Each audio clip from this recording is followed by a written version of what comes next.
मैं आप तमाम से एक दरख्वास्त करने आया हूं कि 11 तारीख के दिन जो इंतखाबात के हक़ रायदही का दिन है, मेरी आपसे गुजारिश है कि आप अपना एक वोट फिर से मजलिस इत्तेहादुल मुस्लिमीन के उम्मीदवार के पतंग छाप के निशान पर बटन दबाकर आप मजलिस इत्तेहादुल मुस्लिमीन को दोबारा इस विधानसभा से कामयाब और कामरान करिए। मेरे अजीज दोस्तों और बुजुर्गों, आप जानते हैं कि पिछले 11 साल से मजलिस इत्तेहादुल मुस्लिमीन ने सीमांचल की लड़ाई लड़ रही है और हमारा मानना यह है कि सीमांचल में जब तक सीमांचल की आवाज कामयाब होकर पटना की विधानसभा में नहीं जाएगी, हम अपने तकालीफ को और इस नाइंसाफी के दौर को ख़त्म नहीं कर सकते। आप जानते हैं कि सीमांचल न सिर्फ बिहार का बल्कि पूरे भारत का सबसे पसमानदा इलाका है। यहाँ पर नौजवानों का मुकद्दर पलायन बन के रह गया। यहाँ के मासूम बच्चों को स्कूल दस्तयाब नहीं है। यहाँ पर हमारी बेटियों के लिए तालीम मुकम्मल करने के लिए डिग्री कॉलेज का कोई मौसर इंतजाम नहीं है।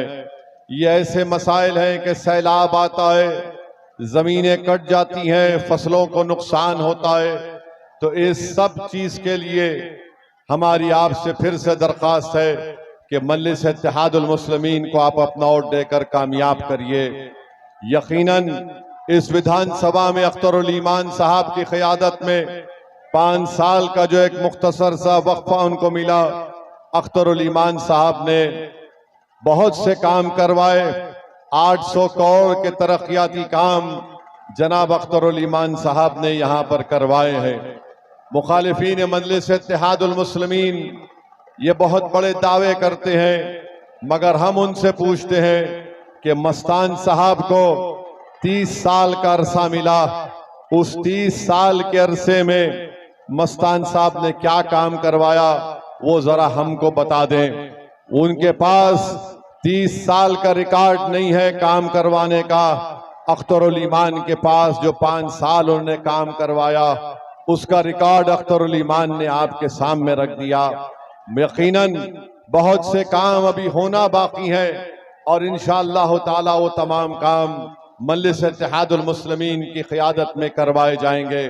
मैं आपसे वादा कर रहा हूं कि इंशाअल्लाह ताला यहाँ पर बैसा और अमूर ब्लॉक में मजलिस इत्तेहादुल मुस्लिमीन का एक दफ्तर कायम किया जाएगा और हफ्ते में 2 दिन इंशाअल्लाह ताला अमूर ब्लॉक में अख्तरुल ईमान बैठेंगे और बैसा ब्लॉक में हफ्ते में 2 दिन अख्तरुल ईमान आकर बैठेंगे।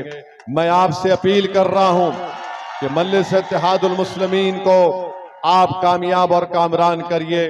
मैं इस बात की जिम्मेदारी दे रहा हूं कि इंशाअल्लाह ताला अख्तरुल ईमान जो काम 5 साल में हुए और जिसको ज़ेर तकमील है, मैं उसकी जिम्मेदारी लेकर आपसे कहता हूं कि हम इंशाअल्लाह ताला उन तमाम काम को तकमील करवाएंगे और इंशाअल्लाह ताला मैं कोशिश करूंगा कि 3 महीने में एक मर्तबा यहाँ पर विधानसभा में आऊं, आपसे मुलाकात करूं और अख्तरुल ईमान से पूछूं कि बताइए कितने काम यहाँ पर चालू हुए, कितने काम तक को तकमील को पहुंचे हैं। तो मेरे अजीज दोस्तों और बुजुर्गों, मेरी आपसे गुजारिश है कि आप 11 तारीख के दिन अपने वोट का नुकसान मत करिए। बाज लोग अज़बियत का शिकार हमको करना चाह रहे हैं। हमको इत्तेहाद की ताकत और कुव्वत पर यहाँ पर मजलिस इत्तेहादुल मुस्लिमीन को कामयाब और कामरान करना है। मजलिस इत्तेहाद की हामी रही, मजलिस का पैगाम शुरू से इत्तेहाद का रहा। हमने हमेशा कहा कि इत्तेहाद बैनुल मुस्लिमीन को हमने फरोग दिया और उसी को लेकर हमको और आपको आगे बढ़ना है। मेरे अजीज दोस्तों और बुजुर्गों, मेरी इज्जतदार माँ और बहनों को हम ये पैगाम देना है कि आपकी औलाद के जो अधूरे ख्वाब हैं, इंशाअल्लाह ताला उसको पूरा करने का काम मजलिस इत्तेहादुल मुस्लिमीन करेगी। मेरे अजीज दोस्तों और बुजुर्गों, आप ये भी जानते हैं कि आज सीमांचल को बदनाम करने के लिए देश के वजीर आजम कहते हैं कि सीमांचल में घुसपैठी घुस रहे हैं। देश का गृह मंत्री वजीर दाखिला अमित शाह कहता है कि यहाँ पर लोग घुसपैठी घुस रहे हैं। मैं आपसे पूछना चाहता हूं, क्या अमोर बैसा ब्लॉक में कोई बांग्लादेशी नेपाली आपको नजर आता है? कोई नजर आता है आपको? मेरे अजीज दोस्तों और बुजुर्गों, सीमांचल को बदनाम करने की ये नापाक कोशिश बीजेपी की तरफ से की जा रही है और हम सरासर इसको कबूल करने को तैयार नहीं है। देश का वजीर आजम बीजेपी का है, देश का वजीर दाखिला गृह मंत्री बीजेपी का है, बिहार का मुख्यमंत्री नीतीश कुमार तुम्हारा है। इसके बावजूद भी अगर तुम्हारी नाक के नीचे कोई घुसपैठी भारत में घुस रहा है तो जिम्मेदारी अमित शाह, मोदी, नीतीश कुमार की है या ओवैसी की है? बताइए आप। मेरे अजीज दोस्तों और बुजुर्गों, हम ये भी जानते हैं कि यहां पर 20 साल से नीतीश कुमार की सरकार रही है और 20 साल में उन्होंने यहां पर एक रिश्वत को आम कर दिया। हर ब्लॉक ऑफिस में आप देखते हैं कि भ्रष्टाचार और रिश्वत का बाजार आम कर दिया गया है। मैं आपसे वादा कर रहा हूं कि इंशाअल्लाह ताला इस भ्रष्टाचार को, इस रिश्वतखोरी को इंशाअल्लाह ताला मजलिस इत्तेहादुल मुस्लिमीन पूरे सीमांचल से इसका खात्मा करेगी। और दूसरी तरफ आप देखते हैं कि बीजेपी का एक मंत्री है जो कहता है कि बिहार के मुसलमान नमक हराम है, वो हमको वोट नहीं देते हैं। अरे 20 साल से तुमने जनता का खून चूसा, उनसे रिश्वत ली। आज आप अगर किसी हमारी माँ और बहनों के अकाउंट में पैसे डाल रहे हैं तो बताओ ये तुम्हारे बाप का पैसा है या बिहार की जनता का पैसा है?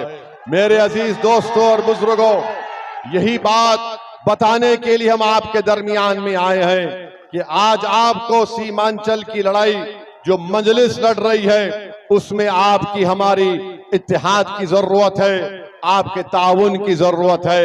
दूसरी जानिब आप देखते हैं कि गठबंधन है, गठबंधन आप बताइए 14% यादव है और तेजस्वी यादव ने 36% यादवों को अपनी पार्टी का उम्मीदवार बनाया है। जो बरादरी 3.5% बिहार में है उसका अध्यक्ष कहता है कि अब की बार उप मुख्यमंत्री हमारा होगा, डिप्टी चीफ मिनिस्टर हमारा होगा। तो मैं आपसे पूछना चाहता हूं, 17% जिसकी आबादी है वो क्या करेंगे? मैं आपको बता रहा हूं कि मजलिस इत्तेहादुल मुस्लिमीन ने फैसला ये लिया कि इंशाअल्लाह ताला अब के बार सीमांचल का बेटा बिहार का मुख्यमंत्री होगा। अगर 3.5% के लोग ये कहते हैं कि उप मुख्यमंत्री उनका होगा तो 17% का क्यों मुख्यमंत्री नहीं हो सकता है? ये हो सकता है मेरे भाई, बशर्ते कि हम अपने इत्तेहाद को मजबूत करें और अपने वोटों को मुंतशिर होने से बचाइए। 30 साल आपने मस्तान साहब को यहां पर मौका दिया, बताइए 30 साल में उन्होंने क्या किया? वो बोलते हैं कि मैं यहाँ के घर का बेटा हूं। अरे घर का बेटा निकम्मा है जो 30 साल में कुछ काम नहीं करवाया। अख्तरुल ईमान असल आपका बेटा है जिसने 5 साल में 800 करोड़ के काम करवाए हैं। अकेला अख्तरुल ईमान विधानसभा में था, मगर अख्तरुल ईमान ने अपनी ताकत और अल्लाह के फजलो करम से अख्तरुल ईमान ने उन तमाम कामों को करवाया है। आपने 30 साल मौका दिया जनाब मस्तान साहब को। मैं आपसे अपील कर रहा हूं कि अख्तरुल ईमान को आप कामयाब करेंगे तो याद रखिए इसमें बीजेपी की शिकस्त होगी। मजलिस को वोट देने का मतलब यह है कि हम नरेंद्र मोदी ने जो काला कानून वक्फ के ताल्लुक से बनाया, हम उस वक्फ के कानून को रद्द करेंगे। याद रखिए मस्जिदों को छीनने का कानून नरेंद्र मोदी ने बनाया, दरगाहों और खानखाहों को छीनने का कानून नरेंद्र मोदी ने बनाया, कब्रस्तानों को छीनने का कानून नरेंद्र मोदी ने बनाया।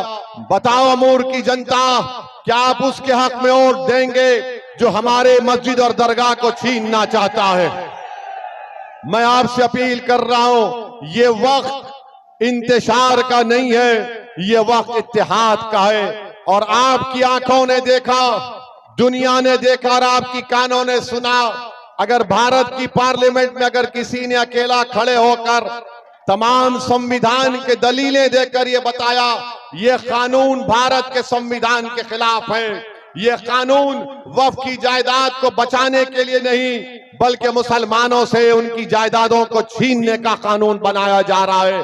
अगर किसी ने पार्लियामेंट में खड़े होकर बीजेपी और एनडीए और इन तमाम के एमपीज के सामने कहा यह काला कानून है, मैं इस काले कानून को मस्तरद करता हूं और उस कानून की कॉपी को हमने फाड़कर पार्लियामेंट के फ्लोर पर फेंक दिया और पैगाम हमने दिया कि मजलिस ऐसे कोई कानून को कानून नहीं मानती जो भारत के संविधान के खिलाफ बनाया गया हो, जो हमारे मस्जिदों को छीनने का मंसूबाबंद तरीका ये लोग बनाते हैं। तो मेरे अजीज दोस्तों और बुजुर्गों, वक्फ के कानून के खिलाफ 11 तारीख को आप वोट देंगे मजलिस इत्तेहादुल मुस्लिमीन को।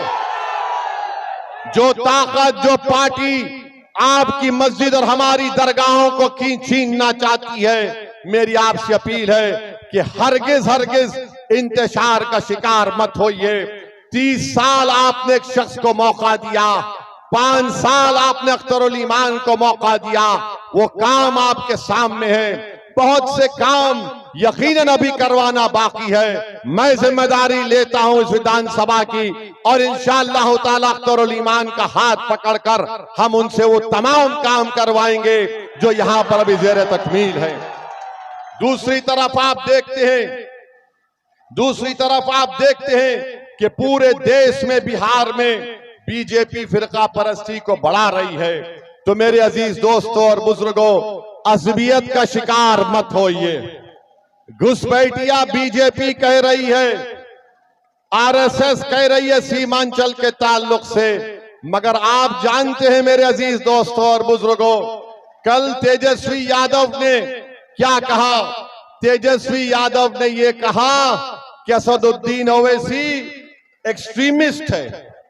और आप जानते हैं कि तेजस्वी ने क्या कहा कि असदुद्दीन ओवैसी आतंकवाद को फरोग देता है। तेजस्वी ने कहा